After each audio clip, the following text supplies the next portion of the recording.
আমরা চাই না বিনা বিচারে যে দল ধর্মের মানুষ হোক একজন মানুষকে হুকুম করা হোক। কেউ দোষী হলে বিচারের মাধ্যমে হবে, তবে অবশ্যই বিচারের নামে অবিচারের মাধ্যমে নয়, সুবিচারের মাধ্যমে। কেউ যদি অপরাধ করে তাকে শাস্তি দিতে হবে। বিগত সরকার সুবিচারকে নির্বাসনে পাঠিয়েছিল, এই জন্য এই বিচারপতিরা দম্ভভরে বলতে পেরেছিল যে আমরা শপথবদ্ধ রাজনীতিবিদ। এই কথার যারা প্রতিবাদ করেছিল সেই আইনজীবীদেরকে পরবর্তী পর্যায়ে হেনস্থ করা হয়েছে, অথচ এই আইনজীবীদেরকে পুরস্কৃত করার কথা ছিল। সম্মানিত ভাই ও বোনেরা, এরা বরাবর বলে আসছে সাম্প্রদায়িক বাংলাদেশ নয়, অসাম্প্রদায়িক বাংলাদেশ গড়তে চায়। যারা অসাম্প্রদায়িক বাংলাদেশ গড়বে তারা কেন বিভিন্ন সম্প্রদায়ের মানুষের জায়গা জমি দখল করে? এরা কেন লুণ্ঠন করে? এরা কেন ইজ্জতের উপরে হাত দেয়?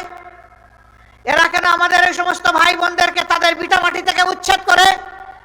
এরা অসাম্প্রদায়িক বাংলাদেশের প্রবক্তা নয়, বরঞ্চ এরাই হচ্ছে বাংলাদেশের স্বীকৃত ডাকাত।